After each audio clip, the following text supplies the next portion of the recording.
Bueno, jóvenes, vamos a comenzar esta clase de hoy, la última del año. No me dio chance de coordinar con ustedes las presentaciones este año, pero ya tengo la evaluación, ya tengo la tarea uno. Recuerden que en este curso tenemos dos tareas y un microproyecto al final, que es también una tarea, pues, que es también un concepto teórico. Pero bueno, vamos a irlo avanzando poco a poco. Eh, de verdad no me dio chance de coordinar las presentaciones esta semana. Vamos a tratar de hacerlas en enero. De todos modos, ya recibí los documentos de todos ustedes y les voy a dar feedback esta semana para que tengamos una nota cargada en el primer tercio, que es este, que acabamos de terminar. Bueno, ya vamos casi a la mitad del curso. Vamos a continuar hoy a tratar de terminar hoy lo que veníamos conversando, que es el tema de los servicios, cómo desde el punto de vista de Internet las cosas estamos muy involucrados con la arquitectura orientada a servicios y la arquitectura orientada a eventos, que son dos modalidades de arquitectura de software modernas que se utilizan muchísimo en este tipo de, de ambiente de Internet de las cosas. Después de esta presentación, queda la presentación sobre dispositivos y, e inteligencia ambiental, y ya luego vamos con ciudades inteligentes.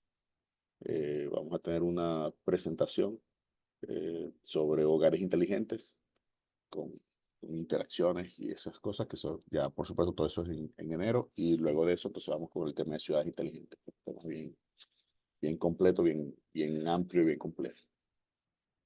Eh, el, en resumen, yo les doy feedback de evaluación esta semana o la semana que viene, digamos, ya en este corte antes que nos vayamos de año, con respecto a la tarea que ustedes me dieron, 15 puntos correspondientes a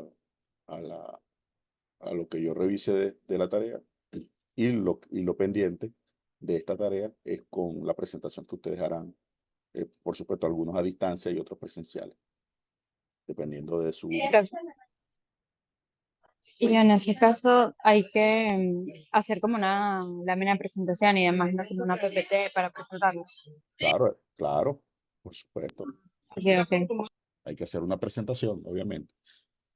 Una presentación con todo lo que tiene una presentación, pues. De todos modos, es una presentación breve, esta primera, así que no es mucho, son unas 5 láminas, digamos, porque para presentar el tema. ¿Ok? Todos tienen que hacer la presentación. Bueno, no sé si Fidel prefiere hacerla en vivo sin presentación, pero en general es con presentación. Bueno, yo prefiero una presentación presencial Bueno, que online, la verdad. no, por supuesto, vamos a estar presenciales en enero. Si Dios quiere, estaré allá en Caracas y comenzaremos. Bueno, vamos a darle entonces al contenido. Bueno, como le dije, entonces una parte de la nota es lo que ya entregaron y la otra parte se complementa con la presentación que hagan. Eso es todo. Y para las instrucciones de la presentación, pues obviamente les pasaré unos tips, pues unas indicaciones.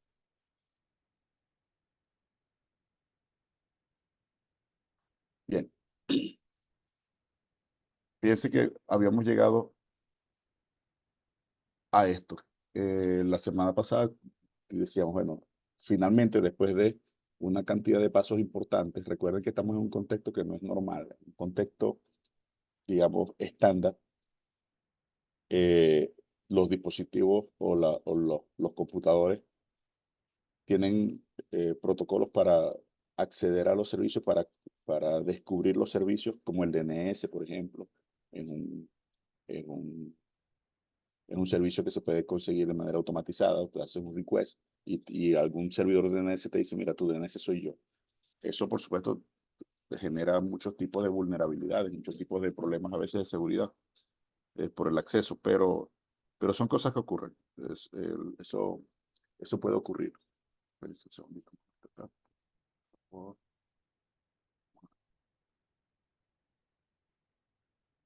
a callar mis... ok. Eso puede ocurrir durante el descubrimiento de los servicios, ¿no? Que tú preguntes si alguien tiene un servicio, por ejemplo, de asignación de IP. Cuando se hace un broadcast para el, el protocolo de HCP, para el protocolo de asignación dinámica de host, eh, y alguien te responda de manera maliciosa, te diga, sí, mira, ponte esta IP. Y hay muchos ataques eh, reportados, hay muchos ataques en los cuales el, un atacante malicioso otorga una IP que le permite hacer un sniffing del tráfico, es decir, estar en el medio del tráfico del cliente. Esas cosas pasan en ambientes estáticos. Bueno, el problema se agrava cuando estamos en Internet de las cosas porque estamos en ambientes dinámicos. Es decir, como les he dicho desde el primer día de clase, no necesariamente Internet de las cosas son dispositivos que se mueven o que se visten o que, o que están o que son pequeños, no necesariamente. Como les he dicho desde el primer día de clase, en Internet de las cosas pueden ser semáforos con dispositivos inteligentes, eso no se va a mover de ahí. Pero lo que sí es muy común es que haya ambientes dinámicos. Es decir, que los dispositivos entran y salgan del ambiente. Incluso los servidores entren y salgan del ambiente. Entonces, esta etapa de descubrimiento, pues bueno, se hace más compleja. Pero cuando finalmente ya accedimos a la red, ya descubrimos los servicios, ya nos pusimos de acuerdo cuál es el API del servicio, ya nos pusimos de acuerdo cuál es el protocolo de funcionamiento del servicio en su parte sintáctica, en su parte semántica. Cuando ya tenemos todo eso, entonces, finalmente, invocamos al servicio. ¿Okay? Y como decíamos en la clase pasada, para hacer el enlace con esta clase, bueno, muchas cosas pueden salir mal. Pues el servicio puede fallar, podría ser que tengas un timeout, que tú solicitaste algo y en un tiempo X no has obtenido respuesta, con lo cual es probable que eso se requiera una revisión del servicio o una cancelación del servicio, etcétera. En algunos casos, el problema se agrava porque tienes datos persistentes, entonces tienes que hacer rollback. O sea, si tú solicitaste algo y cambiaste alguna base de datos y ese algo no te lo otorgan, entonces a lo mejor tienes que hacer un retrieve del valor de la base de datos y decir, bueno, olvídalo. O sea, yo te había puesto que después de 5 venía 6, pero no obtuve el servicio, así que me regreso y te quedas en el 5, por ejemplo. El tema del rollback dinámico es bastante complejo y depende del servicio que estés otorgando. ¿Qué pasa si la respuesta es incompatible con lo que tú requieres? O sea, tú estás pidiendo un número y ese número excede el umbral de lo que tú tienes programado. ¿Ok?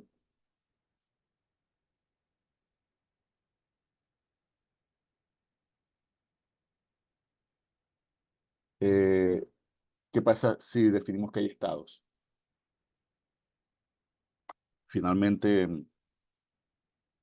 finalmente invocaste el servicio, o puedes invocar el servicio, pero entonces para invocar el servicio tienes que pasar por un estado de autenticación y después, por ejemplo, voy a poner el ejemplo, yo estoy trabajando en una evaluación de un sistema de elecciones. Eh, Tú no puedes, por ejemplo, votar 2 veces. Entonces hay un estado. Después que votaste ya no puedes volver a votar. No puedes votar si no estás autenticado. No puedes votar 2 veces eh, por o sea, en el mismo momento no puedes votar 2 veces. O sea que si por un tema de red se duplica un mensaje de votación, este, hay que revisar en qué estado está el votante. Si te saliste de la votación y quieres volver a entrar, se puede, pero hay cosas que puedes hacer y cosas que no, etcétera, ¿no?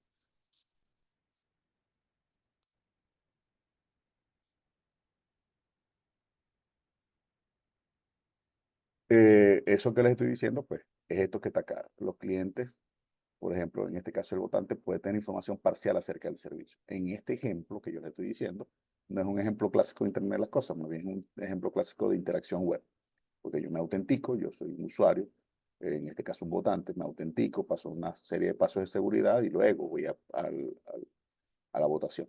Pero podría ser que yo no estoy en un contexto de votaciones, sino que estoy en un contexto, por ejemplo, de conteo de personas.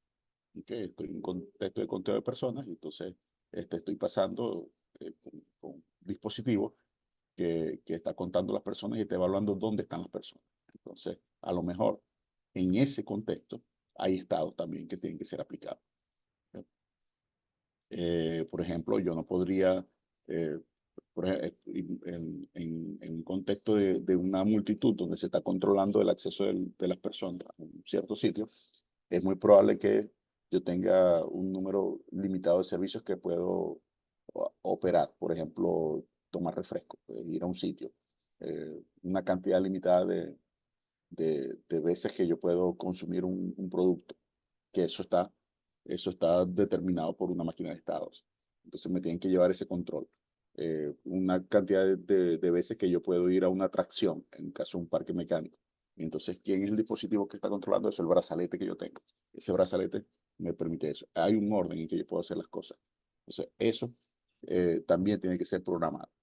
En estos casos, resulta casi obvio que esa programación tendría que estar del lado del servidor. O sea, que es un servidor centralizado, un ordenador el que tiene que, que garantizar los estados de la máquina. Pero también podría ser el cliente, el que tenga las capacidades suficientes como para llevar un conteo interno, un token que le permita ser independiente del servidor.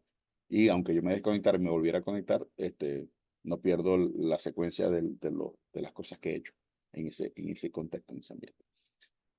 Entonces, estas son las cosas que el cliente tiene que poder hacer en todo momento. Requiere, recuerden que les estoy diciendo, son cosas que el cliente debe poder hacer. No necesariamente todas las tiene que hacer. Hay dispositivos y hay contextos en los cuales no te interesan los estados y hay contextos en los cuales si se pierde una operación, bueno, se perdió y ya, no pasa nada, pues. Pero podría ser que no admitas la pérdida de mensaje o que la pérdida de mensaje tenga unas características particulares de funcionamiento. Por ejemplo, vuelvo al ejemplo en el que estoy trabajando ahora mismo, el, si se pierde un mensaje y tú quieres volverlo a enviar, tiene que hacerse un rollback de la información. ¿Ya? ¿Sí? Porque si ya tú votaste y ese voto no pudo ser almacenado, hay que hacer rollback, porque realmente no votaste. Si no se puede almacenar, no votaste. Entonces, es un estado que hay que considerar el error. ¿Okay? Eso es equivalente a la cancelación de una obra. Eso también tiene que tomarse en cuenta. Um,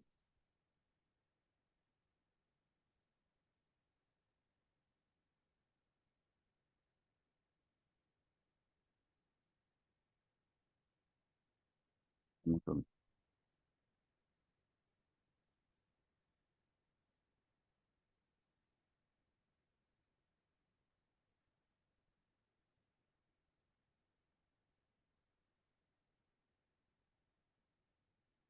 segundito que me están preguntando una cosa del trabajo a las 5 de la mañana.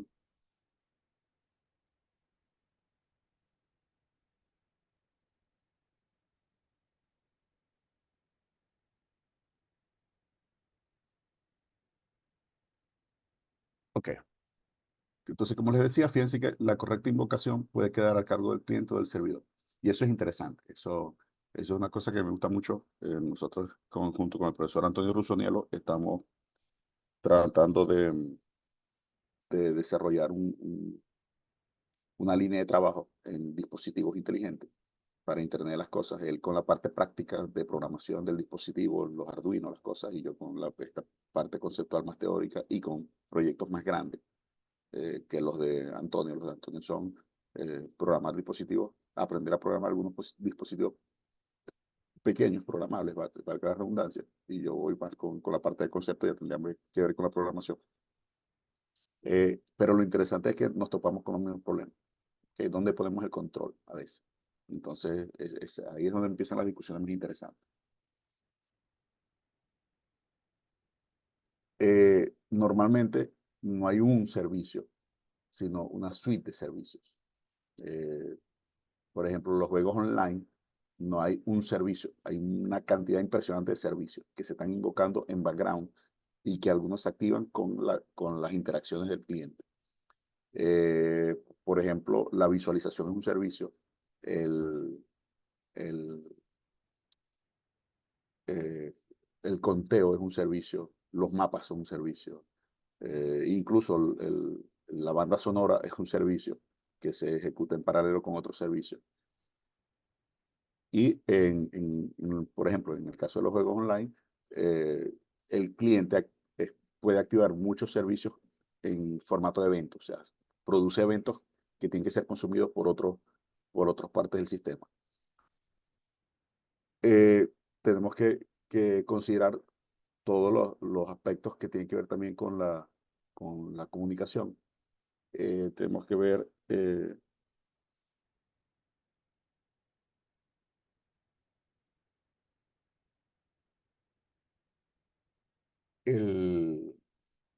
en este caso, por ejemplo, tenemos que decidir si vamos a utilizar el protocolo Matter, el protocolo Bluetooth, el protocolo Zigbee, si vamos a utilizar TCP/IP, si vamos a utilizar UDP/IP, si vamos a utilizar HTTP seguro o no seguro, si la encriptación va o no va nativa, etc. Eso hace muy poquito eran decisiones fuertes con el aumento aceleradísimo del poder de cómputo y la miniaturización que ha ocurrido en los últimos años. Ya tenemos chips que hacen encriptación nativa de manera muy sencilla y muy rápida. Entonces, ya no es una excusa, por ejemplo, incluso tener un brazalete que no transmita de manera encriptada. O sea, ya ese dispositivo que es muy económico y de muy bajas prestaciones ya puede encriptar, por ejemplo. Entonces, la encriptación, no encriptar también es una decisión. Como vimos, tenemos que definir el estándar de comunicaciones.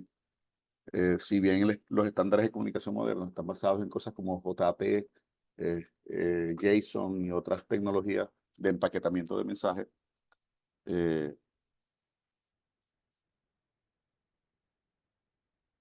si bien ya eso es el estándar en términos globales, eh, sigue existiendo en muchos dispositivos de Internet de las cosas protocolos mucho más simples que no requieren eh, la, la descompresión o la extracción de información desde un JSON.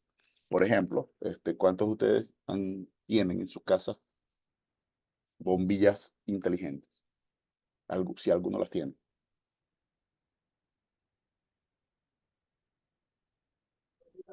No, yo no tengo, pero sí he visto de algunas marcas que como que puedes descargarte la aplicación y las puedes manejar, no sé, cambiar el color y demás, pero o sea, las he visto, pero no, no tengo. Bueno, fíjense que habla Erika que Erika está en España, pero en Venezuela ustedes también lo pueden conseguir. O sea, eso no es un asunto privativo del mundo industrializado. También en Venezuela consigues esos bombillos. Y además, los bombillos son muy sencillos, muy sencillos. Es un bombillo. Esto es todo lo que tiene.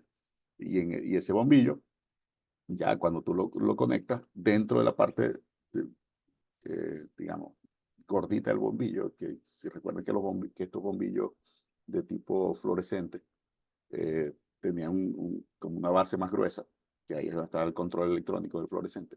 Los bombillos LED son igualitos, o sea, muy parecidos a una bombilla estándar, pero tienen una partecita donde está la electrónica. En esa partecita de la electrónica, entonces viene un chip Wi-Fi, vienen varias cosas. Entonces tú no tienes que hacer casi nada, sino conectar el bombillo y después desde una aplicación o eh, eh, conectar al bombillo. ¿Y qué le puedes hacer al bombillo? O sea, ¿qué puedes hacer con un bombillo?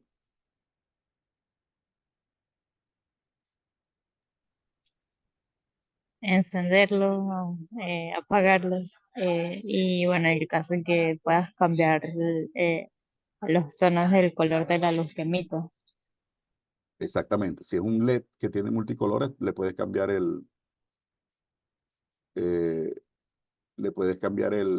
los colores o la intensidad y prenderlo y apagarlo. ¿Qué más se puede hacer con un bombillo?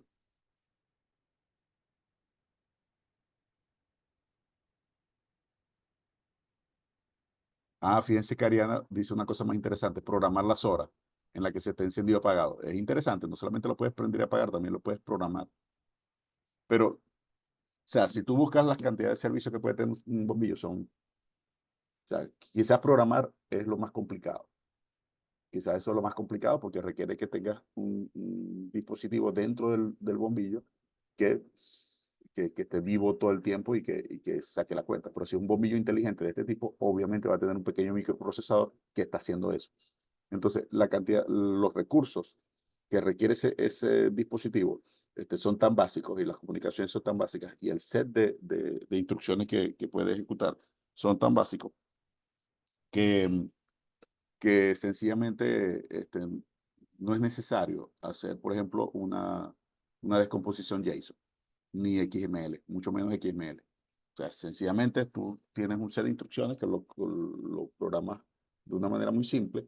Incluso si lo programaras en JSON, los valores que vas a pasar son muy básicos. Entonces, el dispositivo puede lidiar con esa sintaxis eh, de cómo va a funcionar. Entonces, ese es un dispositivo que si bien no es el mega dispositivo de Internet de las cosas, pues es un dispositivo. Si usted fabrica bombillos de eso y logró vender 10.000 bombillos de eso, cada uno lo vendió en $8, pues está vendiendo $80.000 en bombillos. 80, no es no es mal dinero, pues. Pero si logras vender 1.000.000, por Dios.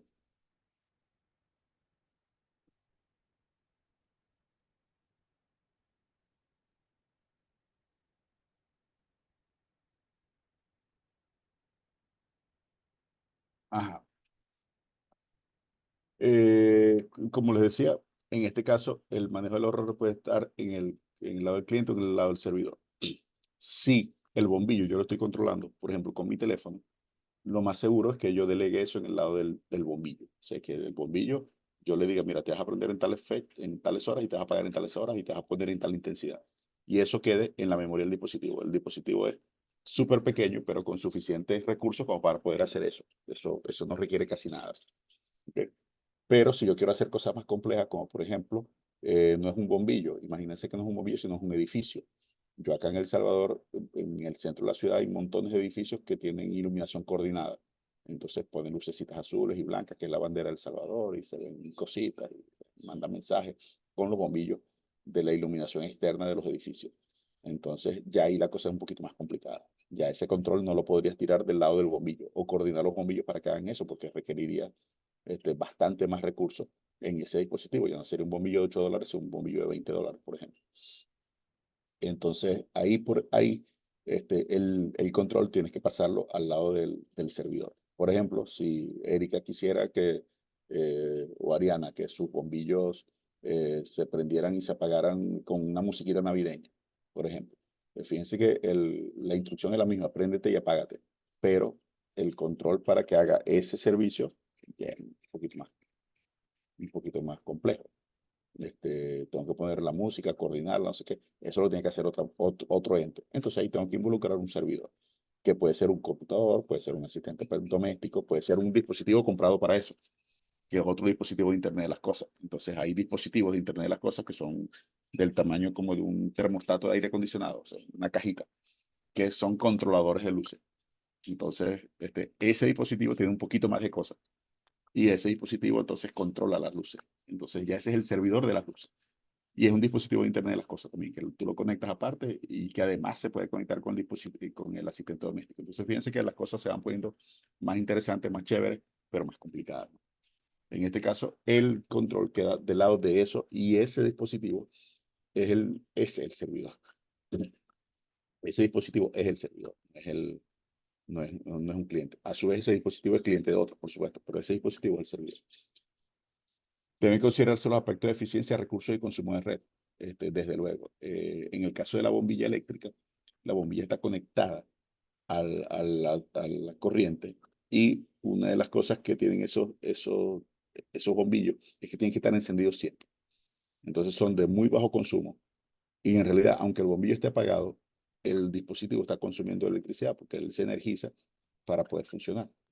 Entonces, ese es un dispositivo que no tiene batería. Hay otro tipo de bombillos que además son de emergencia, que pueden funcionar en estado de emergencia, que si pierden la alimentación eléctrica, tienen una batería que les permite funcionar. De esos hay muchos más, que no son inteligentes nada, sino que simplemente son de emergencia, que tienen una batería interna. Pero entonces ahí estás considerando los recursos de batería. Lo mismo ocurre con otros dispositivos. O sea, tienes que considerar si el dispositivo va a tener batería o no va a tener batería, etc. Y el consumo de red. O sea, ¿cuánta red va a consumir eso? Si la vas a poner Wi-Fi o vas a poner otro protocolo que no sea Wi-Fi, que no te consuma el Wi-Fi doméstico, que es la opción, la decisión que tomó el protocolo Matter. Cuando empezaron a enseñar Matter, desde el principio dijeron, esto no es Wi-Fi, con lo cual esto no te consume los recursos de comunicaciones de tu casa. Bueno, perfecto. Considerar todo eso en el diseño, entonces nos ayuda a tener portabilidad y flexibilidad. Fíjense que yo les acabo de decir que hay dispositivos que son para el control de las luces de la casa. Cuando tú separas el control, entonces, en el bombillo hace unas cosas y ese dispositivo puede hacer otras cosas. Y eso te permite ser portable porque puedes tener diferentes tipos de controladores para diferentes marcas de bombillos. Si todos los bombillos hablan un protocolo específico, unificado, entonces es fácil que cualquier controlador hable con cualquier bombillo. Y además es flexible, o sea, tú puedes poner nuevas interacciones del lado del controlador de los bombillos sin cambiar el bombillo. Y viceversa, puedes poner nuevos bombillos con mejores prestaciones sin necesidad de cambiar el controlador. Entonces, una cosa tan sencilla como un bombillo vulgar y corriente, que cuando pensamos en un bombillo lo que se puede es prender y apagar, resulta que podemos prenderlo a ciertas horas, podemos apagarlo a ciertas horas, podemos hacer que responda a emergencias y que se prenda, aunque el bombillo no tenga un detector de presencia, otro dispositivo sí es detector de presencia. Entonces, ese detector de presencia enciende el bombillo. Entonces, vamos armando un rompecabezas cada vez más complejo, pero súper interesante. Estos son algunos de los modelos de invocación de servicios. Vamos a pasar esta parte de teoría rápidamente. El modelo RPC o RMI no es RPC o RMI, son dos equivalencias y son dos nomenclaturas que dependen de la tecnología que se está utilizando. El RPC es más antiguo, es un modelo procedimental de invocación de procedimientos. De hecho, la P de RPC es Remote Procedure Code. Es un esquema, por ejemplo, de programación en C, donde el procedimiento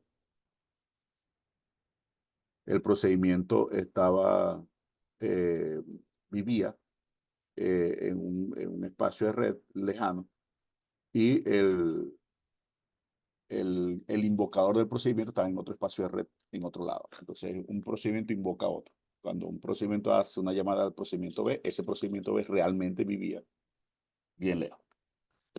El RMI es el equivalente, pero en el mundo de los objetos. Es el Remote Method Invocation. Entonces tenemos un procedimiento, un objeto que tiene métodos, pero esos métodos, uno o varios de esos métodos viven realmente en otro lado. Eso se popularizó en lenguajes como Java, pero también lo tienen otros lenguajes, aunque no es lo más usado hoy en día y no es muy usado en Internet de las cosas, porque son métodos que consumen, requieren que, vamos a ver aquí, requieren que exista este señor que está acá, que es un stop. Es notorio que son las 5 de la mañana y estoy tomando café.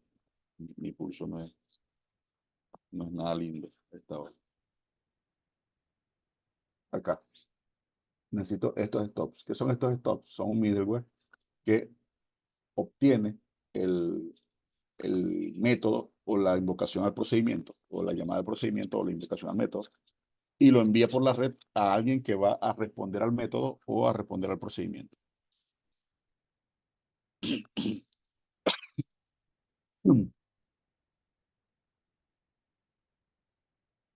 Esto, como les digo, si bien no es muy común en Internet de las cosas, hay contextos de Internet de las cosas donde esto existe, como por ejemplo, hay dispositivos de arquitectura, de agricultura de precisión, eh, que los dispositivos llaman a métodos que viven en el servidor y lo llaman a través de la red. Entonces ellos preguntan dónde está este método y necesito hacer esta operación.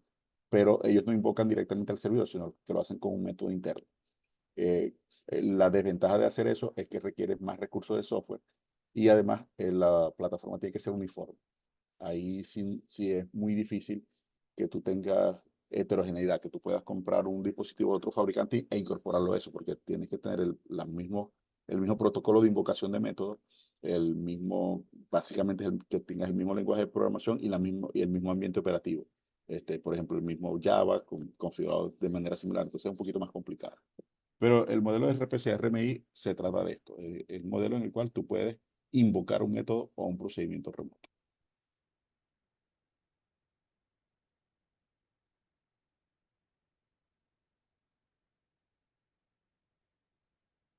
En el modelo de capas, bueno, es el modelo más estándar de todo lo que hemos programado y todos ustedes tienen experiencia en este tipo de cosas porque todos ustedes son programadores, aunque no todos son graduados, todos han programado por lo menos a nivel de la escuela de computación del UCB. Entonces, conocen perfectamente, ya a estas alturas, conocen perfectamente cómo es el modelo de capas de la programación, sobre todo la programación web. Y en el caso de los objetos de la Internet de las cosas, no es diferente, pues.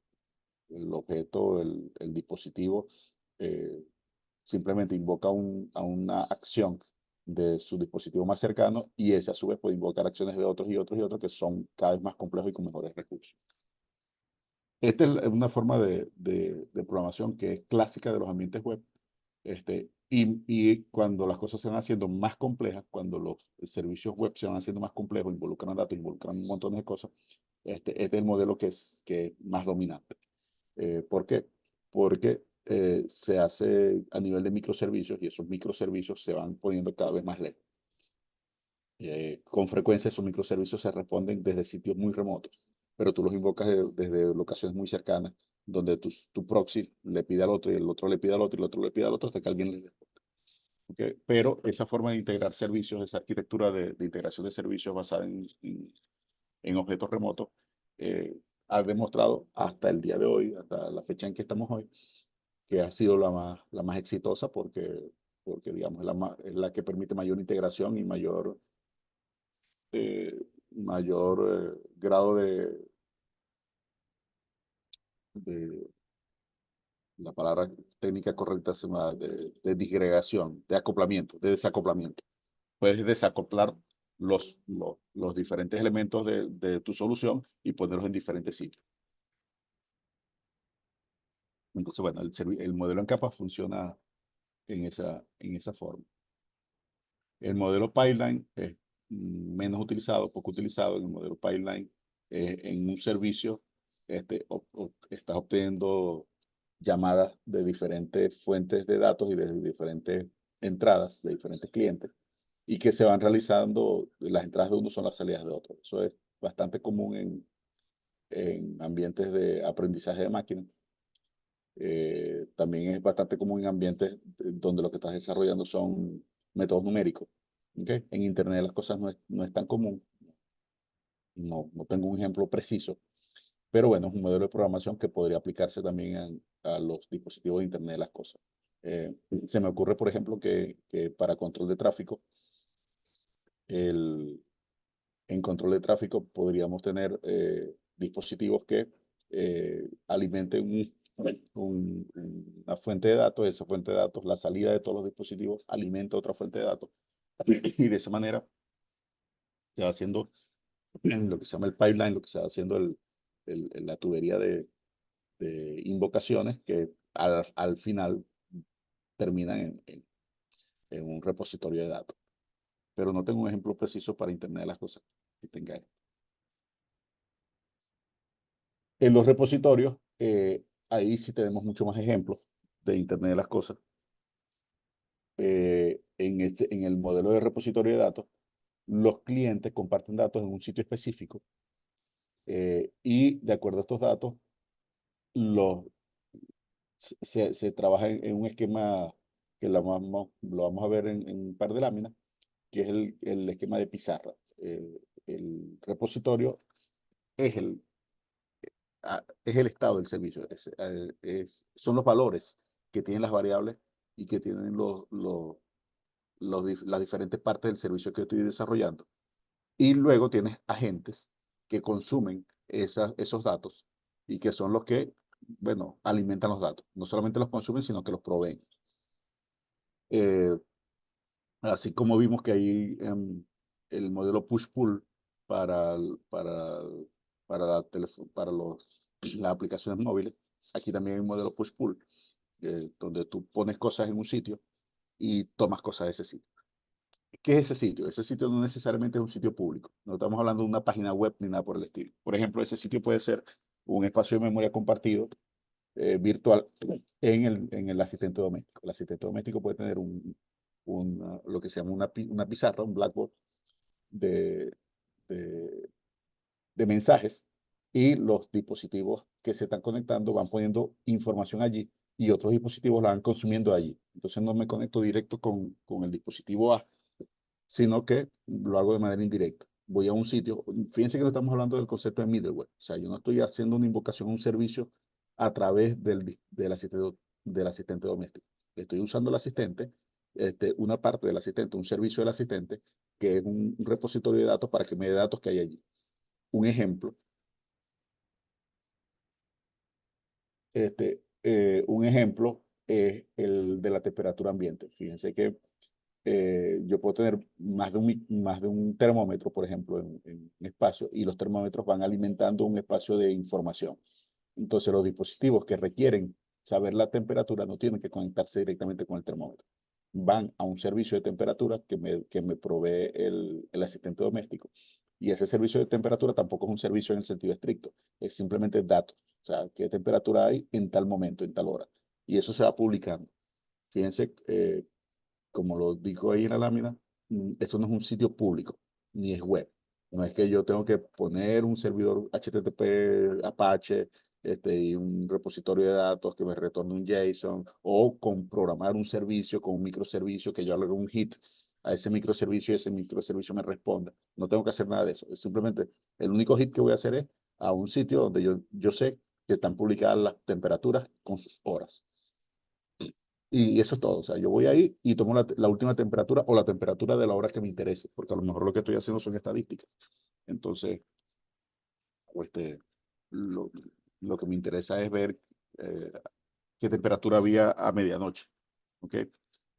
A lo mejor eso es lo que me interesa. ¿No? Quiero saber qué hora es en este momento, sino qué hora, qué temperatura hacía a las 12 de la noche.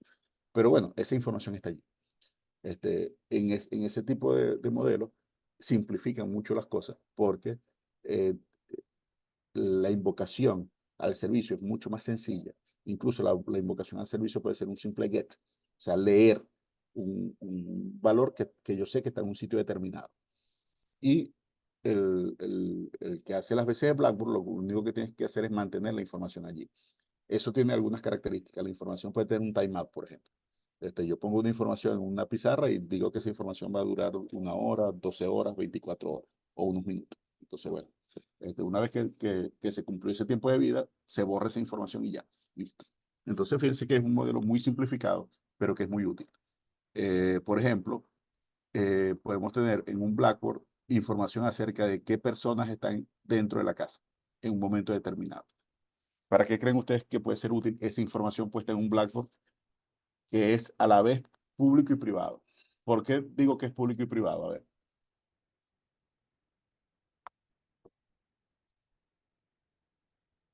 ¿por qué se les ocurre que esa información de qué personas están dentro de la casa es pública y es privada?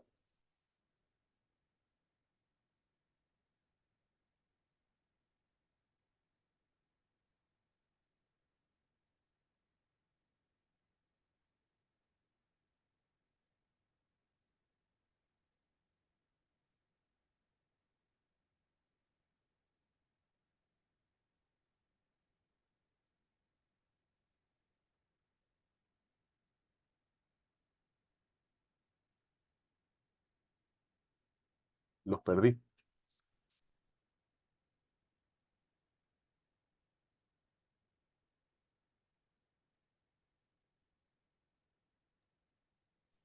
O sea, No sé, estoy pensando. Tipo, sería pública el saber que esas personas están ahí, pero la información privada sería como que, o sea, la razón o lo que estén haciendo dentro de ese lugar, en este caso la casa. No precisamente por eso. Fíjate, te estoy diciendo, imagínate que en un Blackboard, que puede ser un asistente doméstico, pero puede ser cualquier implementación, en un Blackboard tengo la información de las personas que están dentro de la casa, quienes están dentro del hogar. Una casa de 4 personas, entonces en este momento hay 2, y son fulanos, y entraron a tal hora. Porque yo les digo que esa información es pública y es privada.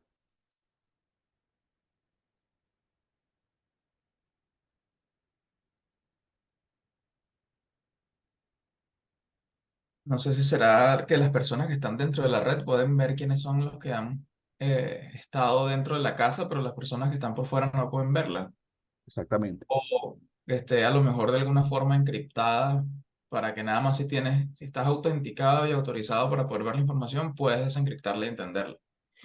Exactamente. O sea, es pública en el contexto del hogar inteligente. Dentro del hogar inteligente tú lo estás poniendo en un Blackboard, ¿ok? Lo estás poniendo, estás publicando esa información para que cualquier dispositivo dentro de ese contexto, y se supone que todos los dispositivos dentro de ese contexto tienen que tener una autenticación, etcétera, etcétera. O sea, tienen que haber pasado unas medidas de seguridad, pues. Este, Dentro de tu casa, cualquier dispositivo que ya esté conectado puede ver esa información, pero fuera nadie lo debe ver, porque eso no lo vas a poner en un sitio público web. Es público, entre comillas, es público dentro de tu casa. Ahora, ¿es público que tú lo puedas ver en cualquier lado? No. Es sencillamente un buffer de información que cualquier dispositivo puede acceder. Si yo tengo en modelo Blackboard un dispositivo que cuando yo entro a la casa me reconoce y pone la información y dice Robinson entró a las 5:45 y lo pone ahí. ¿Ok? Recuerden que estamos hablando de un contexto privado. Es público para todos los dispositivos de Internet, las cosas que yo tenga en mi casa, pero es privado porque nadie desde afuera debería poder saber si estoy en mi casa o no, ni a qué hora llegué, ni nada de eso. Entonces, entró Robinson, listo. Entró mi hija, listo. Ya entramos los dos y entramos en tales horas. Estamos dentro de la casa, porque el dispositivo no ha dado no ha actualizado el Blackboard para decir, mira, salió. Mientras no diga que salió, ya estoy ahí. ¿Qué creen ustedes que puede ser útil esa, ese Blackboard? ¿O qué ventaja me da tener ese modelo?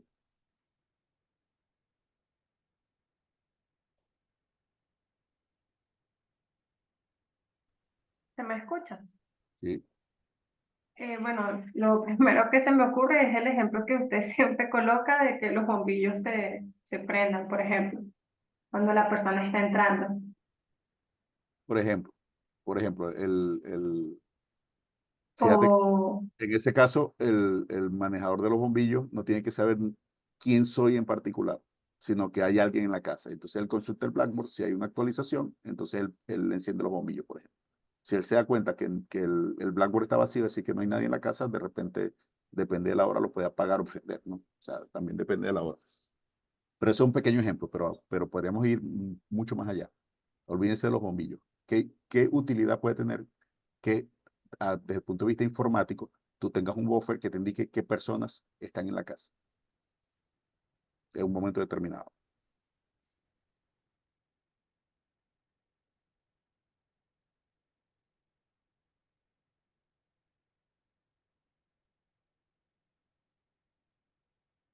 Si puedes repetir lo último que dijo, que yo sí lo escuché entrecortado. O sea, no sé si dijo algo de pregunta o...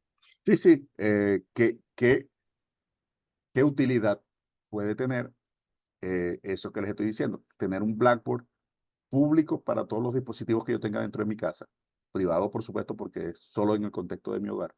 Pero que cualquier dispositivo pueda saber quiénes están en el momento, sin contar los bombillos. No solamente para prender y apagar bombillos. Bueno, para facilitar la identificación y conexión con esos equipos a través de la misma red. Si ya yo sé quiénes son las personas que están conectadas, yo los puedo identificar y si a lo mejor puede ser, no sé, un caso de ejemplo. En mi red tengo Alexa conectada y conecto un nuevo equipo que puede ser una de estas aspiradoras circulares que limpian la casa. Ujú. Este, lo conecto en la red, estoy en la misma red, pero me puede decir, mira, hay una Alexa, puedes configurarlo para que trabajemos en conjunto. Digo yo, no sé si vas por ahí lo... En realidad lo que les trato de ilustrar es lo siguiente. Piensen en lo siguiente. Eh, los dispositivos no tienen que preguntarle al usuario si está en la casa. Y lo dijo hace un ratito Erika, o sea, o Ariana, el tema de los bombillos. O sea, el bombillo no tiene eh, que activarse con mi presencia, porque eso aumentaría la necesidad de tener un servicio adicional, de saber si yo estoy en la casa o no y preguntarme a mí o preguntar de alguna manera por mi presencia. Lo único que tienen que hacer es, para saber si hay gente en la casa, es ir a la pizarra. Entonces, todos los dispositivos que necesiten saber quién está en la casa y en qué momento están, no tienen que preguntar específicamente al usuario, ni tiene que haber un esquema de login, ni tiene que haber un esquema de ningún tipo de autenticación. Basta con preguntar en la pizarra. En la pizarra hay un dispositivo o un set de dispositivos que actualizan la información de la pizarra. Ellos sí tienen que saber quién es quién y en qué momento entró y en qué momento salió. Ellos sí lo tienen que saber y ellos actualizan la pizarra. Entonces, fíjense que el modelo Blackboard lo que hace es simplificar, no solamente a nivel de software, no solamente a nivel de que es más sencillo ir a un sitio, tomar una información y operar con esa información que invocar un servicio. ¿Ok? Porque si yo tengo que invocar el servicio, requiero al servidor. En cambio, aquí el paso del servidor me lo estoy bypassando de alguna manera. El servidor es el mismo Blackboard. Es el que me está ofreciendo esa información. Entonces, la idea es que cualquier dispositivo, imagínense, por ejemplo, eh, un, vamos a ver, el que cierra los portones, por ejemplo, o el que cierra, el que pone una cerradura de seguridad. A lo mejor no puedes activar la cerradura de seguridad externa si hay gente dentro de la casa por razones de emergencia, por ejemplo. Entonces, ese es un servicio que no tiene que estar preguntando todo el tiempo, mira, quién está en la casa, cuándo vienes a la casa, Robinson está en la casa. No me lo tienen que preguntar. Van al Blackboard y el Blackboard le dice, mira, si hay gente en la casa. Ah, bueno, listo, eso es todo lo que yo tengo que saber. Entonces, eso sí puede simplificar los modelos de arquitectura. Y si hay un Blackboard donde dice quiénes están en la casa, en qué partes de la casa están, qué temperaturas en la casa, qué condiciones, cuáles son las condiciones de trabajo de la red eléctrica, si hay, este, para ver si hay algún insumo en la casa o falta algún insumo, por ejemplo, de alimentación o de medicina o lo que sea. Si eso lo tengo en un Blackboard, quien necesite esa información no tiene que ir al servidor correspondiente, ni tiene que invocar un método muy exhaustivo, ni tiene que estar preguntando quién lo tiene. Ya sabe dónde buscar la información y lo único que va a ver es la información que está puesta allí. No sé si me explico. La idea es que en este modelo es bien utilizado. ¿Qué pasó con Ariana? Ah, no, le quería, o sea, otro ejemplo que se me ocurrió, que le quería preguntar si es válido, es que usted preguntaba, tipo, que no sé solo la cantidad de las personas, sino además quiénes son. Ajá. Entonces, otra cosa que se me ocurre, por ejemplo, no sé, una bocina inteligente, que si sabe quién es, y yo le digo, pon música, ponga como la música según la persona, ¿sabes? Sus gustos musicales. Podría ser. Puede ser, eso es una cosa, pero ahora me diste una idea. Ariana, imagínate que yo mando, se recibe un mensaje de prender la cocina, pero en el Blackboard se detecta que lo que están son los niños. Claro, Por ejemplo, ¿ves? Quiero abrir el portón y solamente están los niños. Quiero desactivar las cámaras y solamente están los niños, por ejemplo. Entonces, hay cosas en las cuales eh, tú te puedes saltar algunos pasos de autenticación porque tú lo que vas a ver es quién está ahí en el contexto. Entonces, eso te puede dar información valiosa. claro, claro. Chévere, Pero, está bien. pero eso es desde el punto de vista conceptual, la información que te están dando. Pero desde el punto de vista de la implementación, porque ustedes son implementadores, te facilita el trabajo, porque tú no tienes que, te puedes saltar varias capas. Si tú sabes que en un sitio donde lo único que tienes que hacer es ubicar en un puerto determinado, un valor determinado, y ahí está, ahí debe estar la información, entonces eso te simplifica el modelo de operación. ¿Me explico? No tienes que interactuar explícitamente con otros dispositivos ni con otros usuarios, sino que tú vas a donde debe estar la información y te saltaste el paso de descubrir el servicio, de preguntar, de hacer un hit, de tener un protocolo para saber si el que está es menor de edad o es mayor de edad. Eso te lo dice el Blackboard directamente. ¿Me expliqué? Entonces, Sí. fíjense, el ejemplo que yo pongo ahí es un ejemplo que es muy visible. Tengo varios termómetros, los termómetros ponen ahí, entonces los dispositivos no le tienen que preguntar a los termómetros cuál es la temperatura. Los dispositivos van a la pantalla y saben qué temperatura hay. Y ya, listo. ¿Quién puso eso ahí? Se supone que lo puso un termómetro. ¿Cuántos termómetros hay? No me interesa. ¿Cómo se llaman esos termómetros? No me interesa. ¿Qué protocolo necesita el termómetro para que yo le pregunte la temperatura? Tampoco me interesa. No tengo que saber nada de eso. Yo lo que tengo que saber es qué temperatura está haciendo la casa y entonces se lo pregunto al asistente doméstico. Ni siquiera le hago la pregunta para que él pregunte al termómetro. O sea, lo busco directamente. ¿Me expliqué? Entonces, eso lo que hace, este tipo de modelos, lo que hacen es simplificar la interacción entre los dispositivos. Y si nosotros tenemos eso en cuenta, entonces nos ahorramos todavía más pasos. Porque la primera vez que yo requiero para un dispositivo que sepa cuál es la temperatura, lo primero que se me ocurre es, bueno, pregúntale al termómetro y haz esto. Entonces tienes que hacer un hit y consultarle, get temperature y te voy a preguntar sin parámetros y me vas a responder con un parámetro con un número entero, no sé qué. Y si no tengo al termómetro, si no me puedo conectar con el termómetro, ¿qué hago? Ah, bueno, voy al Blackboard. Y el Blackboard, si no está en el Blackboard, ya listo. O sea, que nadie le dio la temperatura al dispositivo. Y estoy hablando del asistente doméstico, pero en realidad el Blackboard es cualquier sitio donde yo ponga información. Repito, información pública pero privada. Es pública en el contexto de los dispositivos que se están hablando entre ellos. Entre todos ellos, esa información todo el mundo la puede ver. Pero es privado, tanto como yo quiera que sea privado. Por supuesto, si yo quiero que el planeta entero vea qué temperatura hace en mi casa, yo puedo poner eso en un sitio web y poner a mis dispositivos a que si necesitan la temperatura se lo pregunten a este URL y la tomen de ahí. ¿Entiendes? Pues eso también lo puedo hacer si yo quiero, pero en general las restricciones de privacidad y seguridad pues la define el usuario. Entonces el modelo Blackboard conceptualmente es muy sencillo. Fuentes de datos ponen cosas en la pizarra y consumidores toman cosas de la pizarra.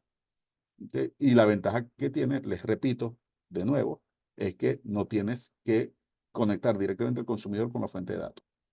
Entonces, eso te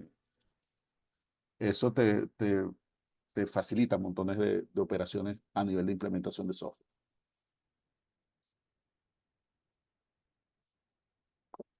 Tenemos un modelo más reciente, un poquito más complejo, que es el modelo basado en eventos. El modelo basado en eventos es súper interesante. Hay varios software que trabajan con modelos basados en eventos, un poquito más complejo. También hay dispositivos físicos que permiten programar eventos.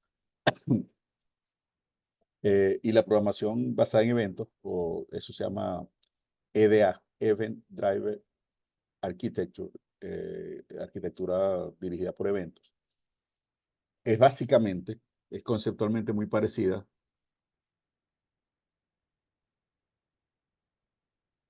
al modelo Blackboard. Es muy parecida al modelo Blackboard. En el modelo Blackboard pones información en un sitio y los consumidores toman de ese sitio. El modelo basado en eventos es un poquito más intrusivo. O sea, alguien genera un evento y alguien consume el evento. Pero yo no tengo que decirle directamente al que va a consumir el evento que ocurrió esto. Perdón. Es parecido a que yo dijera, por ejemplo, en un evento que ocurrió es que yo disparé en un juego en línea. Disparé, es un evento. Entonces, la fuente de datos soy yo. y yo estoy disparando y ese disparo lo pongo en el Blackboard. Y luego un consumidor se alimenta de ese y dice, mira, me dispararon, ¿qué hago? ¿Ok? Como software, ¿qué hago? Dibujo algo, me muero, el muñequito salta, se esconde, o sea, ¿qué hago? Ya, se genera un evento y se consume un evento. La diferencia es que el modelo Blackboard es asíncrono. En el modelo Blackboard, el hecho de que tú pongas una información no quiere decir que alguien la va a consumir. O sea, tú la puedes poner ahí, eso está frío ahí. Si nadie lo consume nunca, no pasó nada, tú lo pusiste ahí. En el modelo dirigido por eventos, se asume que los eventos son síncronos. Que una vez que ocurre un evento, alguien va a, a responder a ese evento. Bien. Esto es una arquitectura moderna, hay mucho software para control de eventos, hay una que prácticamente es la dominante este, la dominante en los modelos de software complejos. No sé si alguno habrá trabajado con herramientas como Obsidian o Kafka.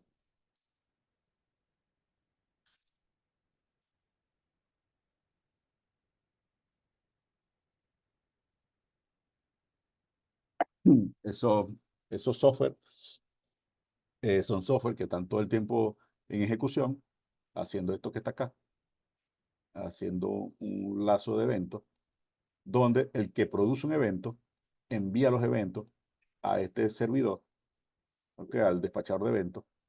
Y fíjense que aquí la flecha va del despachador de eventos hacia los consumidores, en este sentido. Entonces el despachador de eventos, una vez que ocurre un evento, le informa de manera síncrona, automática, lo más tiempo real posible, a los consumidores, mira, ocurrió esto, para que el consumidor responda al evento. Puede haber muchos tipos de eventos y puede haber muchos tipos de consumidores de eventos. Entonces, por ejemplo, si el evento es se abrió la puerta, a lo mejor eso no le interesa a la cocina, pero sí le puede interesar a la cámara de seguridad, al bombillo, a la temperatura ambiental, etc.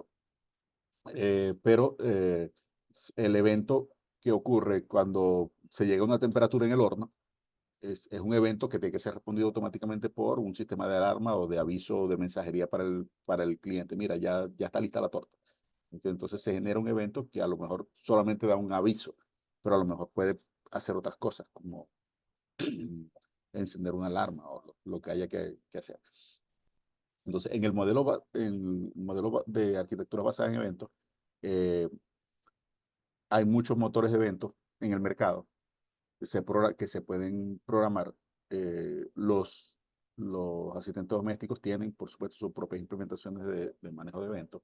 Android tiene un manejador de eventos interno que le permite responder cuando ocurre algo en una aplicación, que otras aplicaciones respondan de manera instantánea, sin que las aplicaciones se conecten entre sí, sino que todo en general, si lo vemos desde el punto de vista conceptual, al final todo es middleware, todo. O sea, todo esto son proxy, donde bien sea el Blackboard, bien sea el RPC, bien sea RMI, o sea, casi todo lo que estamos hablando siempre hay en el medio que interviene. Pero esa es la forma moderna de desacoplar los servicios.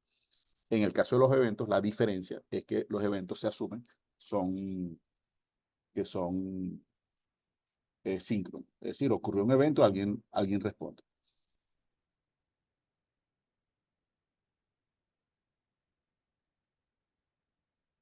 Eh, los generadores de eventos producen mensajes que tienen unas ciertas características y otras partes de la arquitectura reaccionan a los mensajes, reaccionan a las publicaciones. Por supuesto, eso tiene una implicación en el consumo de recursos y en el consumo de ciclos de procesador. O sea, si tú tienes que estar todo el tiempo pendiente de que ocurra un evento o tú tienes que estar todo el tiempo pendiente de capturar eventos, pues obviamente alguien tiene que estar ejecutándose todo el tiempo.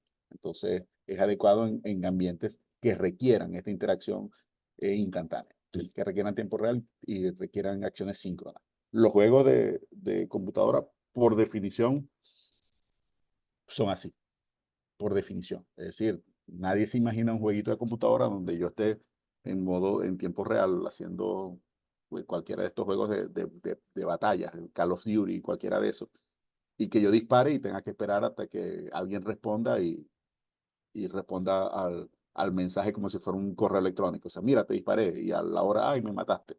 sea, eso tiene que ser así.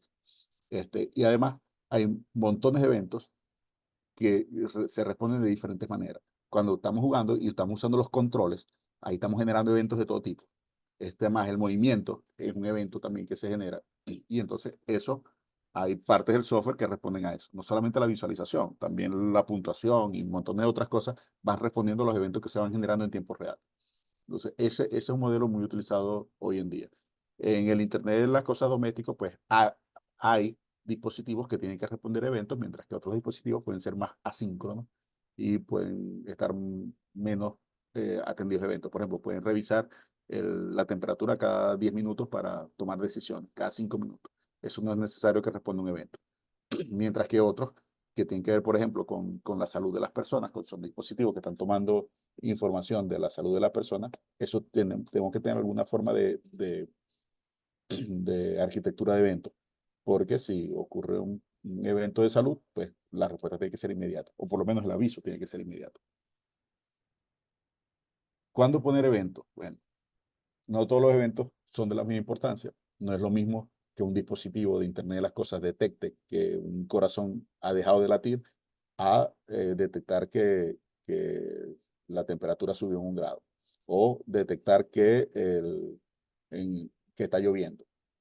Ya son dos tipos de eventos que pueden ser distintos. Por supuesto, depende del contexto, ¿no? O sea, pero no todos los eventos se pueden categorizar y los eventos tienen prioridades. Tú puedes priorizar de manera absoluta un evento y dejar otros en cola. No quiere decir que se van a atender más tarde, quiere decir que desde el punto de vista de la programación tú puedes tomar prioridad en la atención a los eventos. Los eventos pueden tener restricciones. La temporalidad de un evento, o sea, si yo digo que ocurrió un determinado evento y no es atendido en 3 segundos, el evento puede desaparecer y ya. ¿Okay? O sea, es un evento que nadie respondió. Como por ejemplo, ustedes están levantando la mano. Si levantaron la mano y yo no me di cuenta y no lo atendí, a lo mejor es un evento que se pierde. Y se perdió el evento y ya, pues no pasa nada. Mientras que otros eventos son más urgentes o son más importantes. Como les dije, la diferencia entre la llamada del evento y la llamada del Blackboard es la dirección de la flecha. Si lo ven allí, donde dice Event Loop, hay una flecha que va hacia el consumidor, mientras que acá, bueno, aquí también el consumidor dice del Blackboard al consumidor, pero en realidad la solicitud es al revés. El consumidor va al Blackboard a buscar la información. Mientras que aquí, el manejador de eventos le hace un hit al cliente, le dice, mira, pasó esto. Que si no, no fuera un manejador de eventos. Y ese disparador es un trigger. O sea, se le conoce como trigger o trigger literalmente es ¿cómo se llama esto? El gatillo, un gatillo. Este, que es el que dispara la acción que va a generar el evento. Que sea un trigger no quiere decir que sea una acción determinada. Eso no quiere decir que se tenga que hacer una determinada acción, porque puede haber condiciones. Por ejemplo, el hecho de que una persona se metió en el medio de la calle, genera un evento. Si lo detecta el semáforo, eso genera un evento. Pero si no hay carros, si el semáforo sabe que no hay carros, entonces no tengo que cambiar el flujo del tráfico, no tengo que generar una señal de alarma. O sea, fue una imprudencia, pero que no tuvo consecuencias. Mientras que en otros contextos, por ejemplo, esa imprudencia genera consecuencias que tienen que ser atendidas de inmediato, de tener un coche autónomo, lo que sea. ¿Qué pasa si el evento que estamos previendo ocurre con mucha frecuencia o si la temporalidad es muy baja? Bueno, que puedes estar consumiendo recursos. Y cuando les digo consumiendo recursos, son recursos de todo tipo. Eh, Memoria, procesador, ancho de banda, batería, etcétera, etcétera. Entonces, podemos estar en un contexto en el cual una mala programación o un mal diseño de mi solución me esté haciendo que una cocina esté preguntando todo el tiempo si ya llegó la temperatura. Entonces, hago 100 preguntas durante 1 minuto. Estoy a tantos grados, estoy a tantos grados, estoy a tantos grados. Y eso puede generar problemas de todo tipo. No solamente, repito, de rendimiento, no solamente del uso del procesador, sino que si el dispositivo es un dispositivo que tiene una batería determinada a lo mejor me gasto la batería solo preguntando estupideces y no respondo a eventos reales. Entonces ahí es donde tenemos que tener en cuenta que el diseño sea adecuado y que los eventos sean adecuados, pues, que no estoy bombardeando con eventos o repetitivamente haciendo llamadas a eventos que no van a tener respuesta, o que la respuesta siempre es estándar, o que la respuesta siempre va a ser la misma, pero me consumen recursos.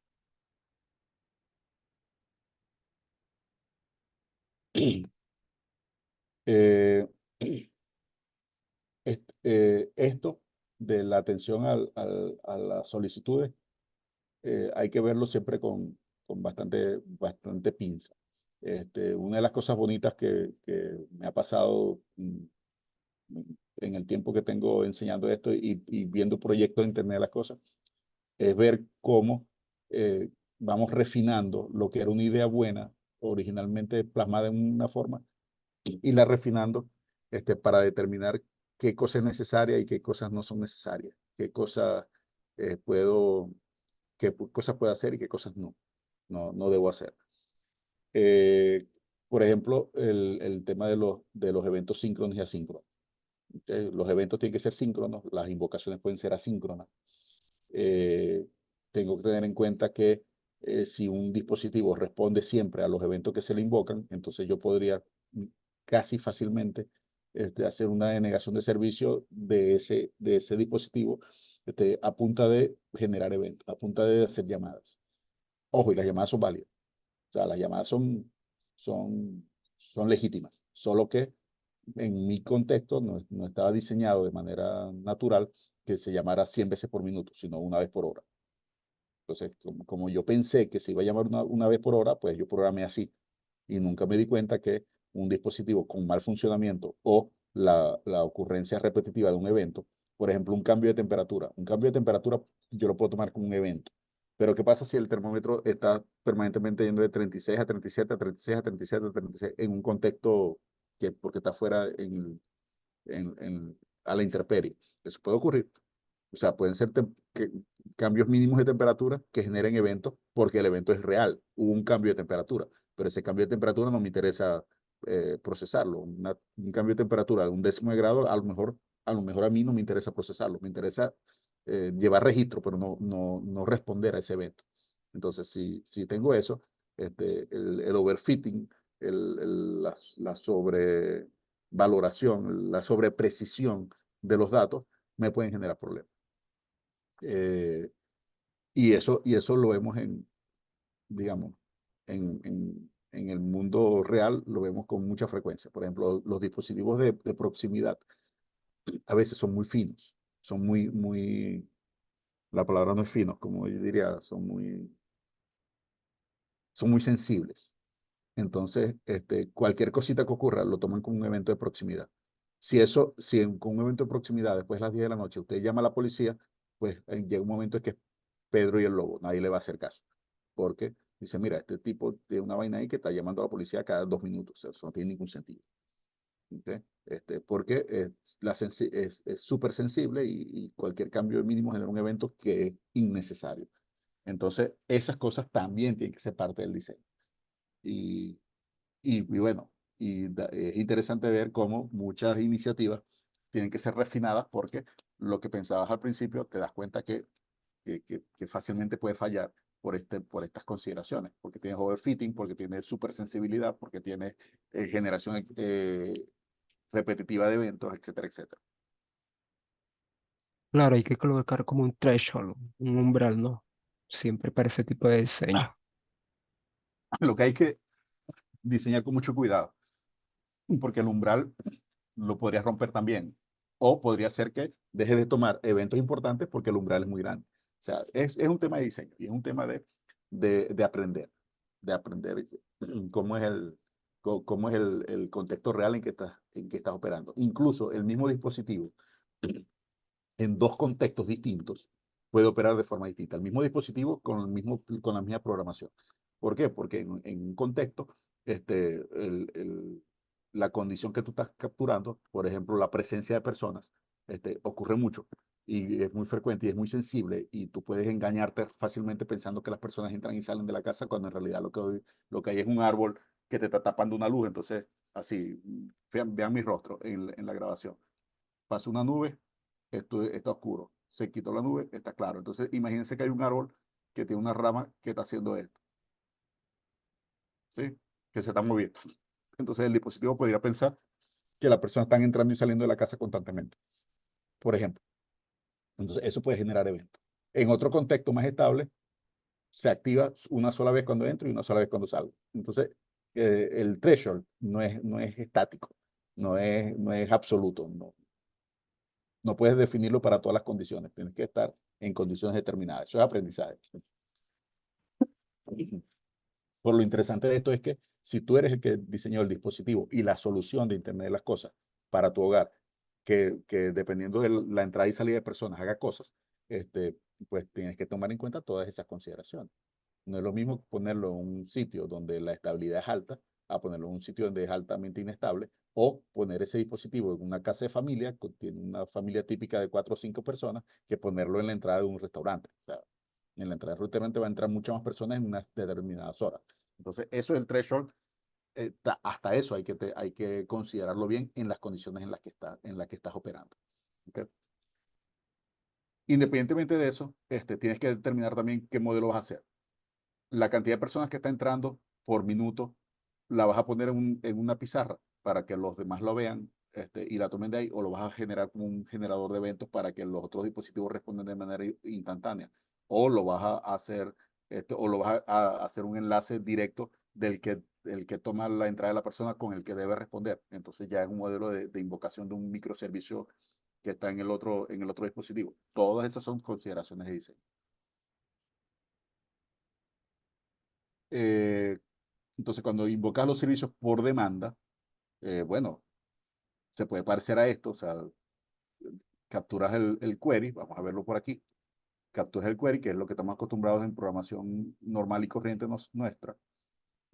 Lo mandas a un dispositivo, lo mandas a un servidor, el servidor le responde, te da un resultado, y el resultado confirma la recepción. Entonces, bueno, es un servicio por demanda. El servidor está pasivamente esperando que tú le preguntes cosas, y este es el que hemos conocido desde el semestre 1 de la carrera. Mandaste algún procedimiento, el procedimiento te responde.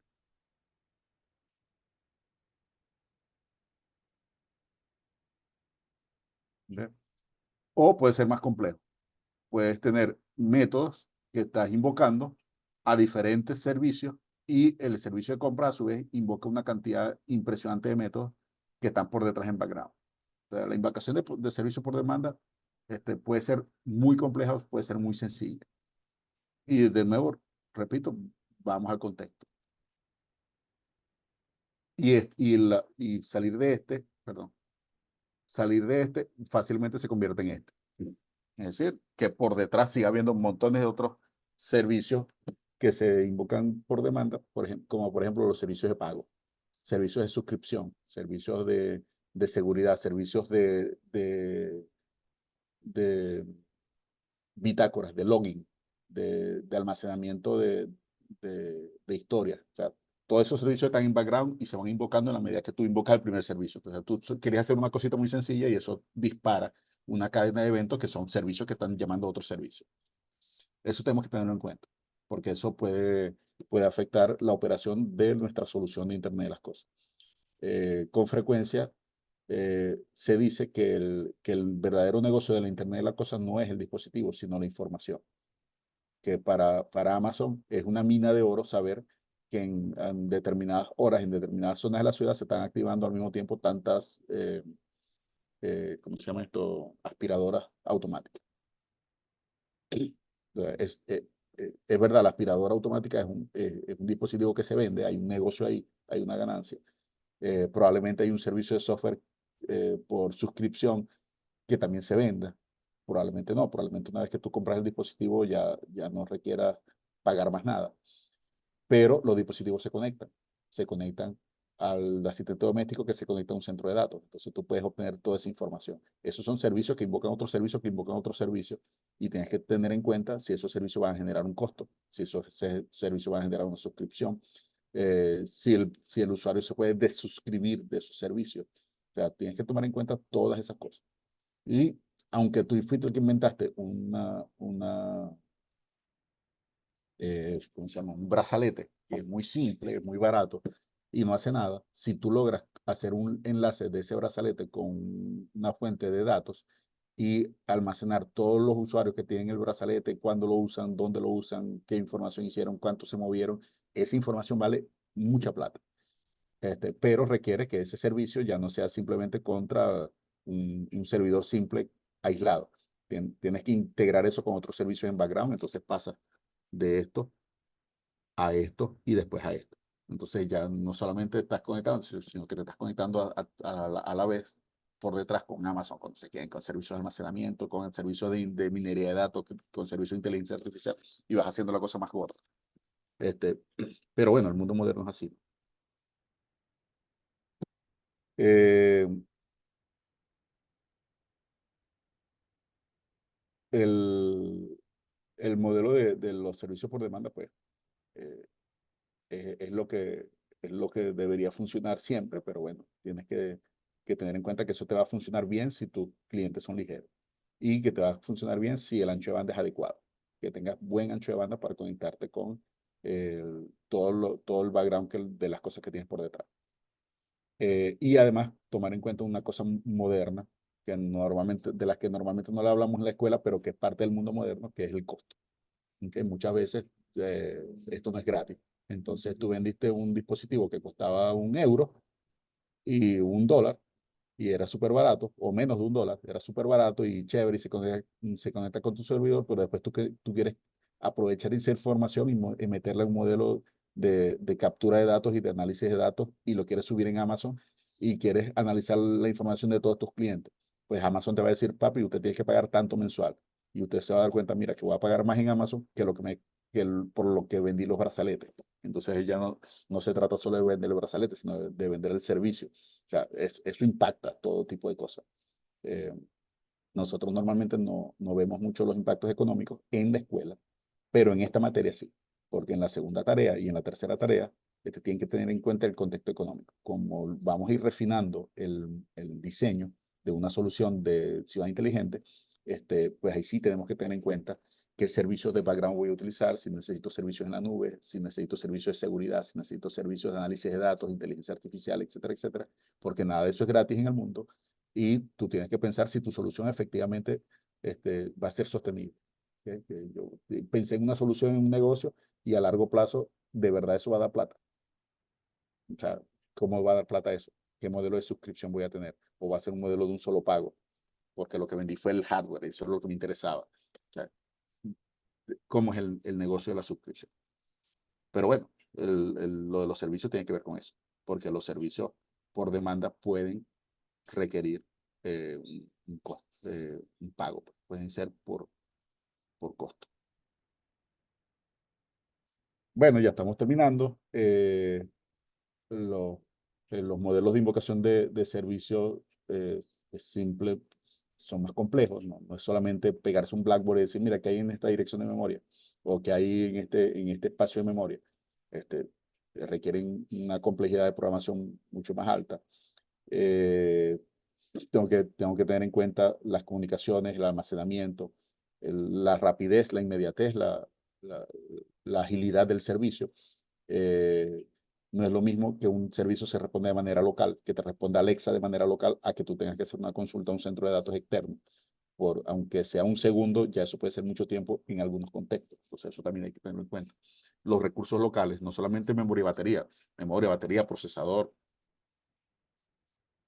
almacenamiento. Eso tengo que tomarlo en cuenta dependiendo del tipo de servicio que yo quiero que sea atendido.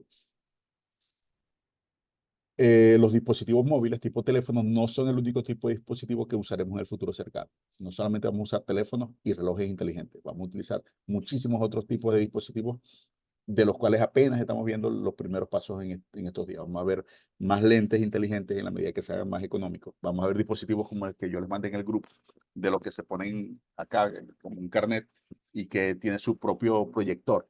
En el dispositivo que yo les mandé por el grupo, que me lo hizo llegar un estudiante, un dispositivo de $900. Pero cuando ese dispositivo cueste $80, lo vamos a ver en todos lados. Y va a costar $80, va a costar $60, lo vamos a ver en todas partes. Te lo van a regalar, así como en algún momento regalaban los celulares. Los celulares de alta gama nadie los regala, pero durante un tiempo, celulares más económicos los regalaban siempre que tú suscribieras al servicio, porque la ganancia está en que tú pagues la renta telefónica. Entonces, nada quita que en el futuro ese hardware sea regalado, ¿sí? A cambio de que tú te suscribas al servicio. Entonces el servicio va a ser cada vez más económico. No tenemos que pensar en el futuro únicamente con el teléfono celular. El teléfono celular es dominante hoy y se está haciendo más común, no es dominante todavía, pero se está haciendo más común el teléfono inteligente. Perdón, el reloj inteligente. Entonces ahora tenemos un reloj que está conectado con el teléfono y que me dice cuando llega un correo, me manda los mensajes de texto, me dice un montón de cosas, hago videollamadas, o sea, cabe, pero es como una especie de teléfono celular, pero más chiquito en formato de reloj. Pero no van a ser los únicos. Incluso los dispositivos integrados al cuerpo van a empezar a ser cada vez más comunes. Y cuando digo dispositivos integrados al cuerpo, pues estamos hablando de dispositivos que voluntariamente personas se incorporan dentro de su cuerpo, como lo que se le ponen a las mascotas en Estados Unidos y en Europa. Cosas parecidas. Es un chip de localidad, donde además haya un wallet para pago de criptomonedas. Lo vemos también en los hackers un poquito más fritos, que se lo ponen aquí en la muñeca. Entonces pasan la muñeca por los escáneres y ya con eso, se debita una cantidad de cripto. O sea, esas cosas van a ser más comunes. No estoy diciendo que vamos a vivir en el mundo de los supersónicos, pero si tenemos un poquito de visión, no solo de imaginación, sino de visión de lo que está ocurriendo, veremos que por ahí van las cosas. Va a haber muchísimos más tipos de interacciones.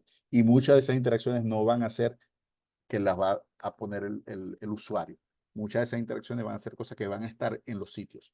Entonces vamos a ver con muchísima más frecuencia en las tiendas, en las entradas de las tiendas, que va a haber reconocedores de rostro no invasivos que están allí para darte un trato personalizado, para reconocerte como cliente, para ofrecerte ofertas, etcétera, etcétera. Eso va a ser cada vez más común. Y no estamos hablando de dispositivos móviles, estamos hablando de dispositivos que no son móviles, están puestos allí, pero que son parte del Internet de las cosas y de la computación ubicua. O sea, están ahí y te dan un servicio y te responden cosas y te atienden y te reconocen, pero no son móviles. Tenemos que conocer las necesidades de datos. Muchas veces nosotros, por lo menos en la escuela de computación del UCB, somos más orientados al software. Y cuando nos orientamos al software, pareciera que la cantidad de información que podemos enviar y recibir es ilimitada y pensamos en modelos de datos grandísimos y cada registro de datos, bueno, almacena un mega de información. Pues en Internet de las cosas no podemos ir por ahí. Tenemos que pensar siempre en términos de que la transmisión es un recurso limitado. Incluso cuando tengamos 5G y comunicaciones más rápidas y más económicas, incluso así tenemos que pensar en las comunicaciones. No podemos sencillamente pretender que vamos a poner video en tiempo real y toda la información que queramos. Tenemos que pensar en términos de los recursos físicos, pues, porque esos son limitados. Todas las alternativas son válidas, obviamente. O sea, en algunos contextos es interesante el Blackboard, es mucho más sencillo, más rápido de programar. En algunos contextos requiero poner un manejador de eventos que requieren más precisión y más hardware. En algunos momentos me quedo con el modelo de invocación a servicios asíncronos, pero requiero entonces una plataforma de software que me lo soporte. Y en cada una de las soluciones que hemos visto ahora está para un tipo de problema distinto. Incluso para el mismo problema, con los mismos dispositivos, puede ser que tengamos flexibilidad y que en algunos contextos me convenga hacerlo asíncrono y en algunos contextos me convenga hacerlo síncrono. ¿Por qué? Porque, bueno, en algunos contextos el mismo dispositivo lo va a tener alimentado por paneles solares en un sitio remoto y en otro contexto lo tengo alimentado por electricidad constante y en un sitio donde tengo bastantes recursos.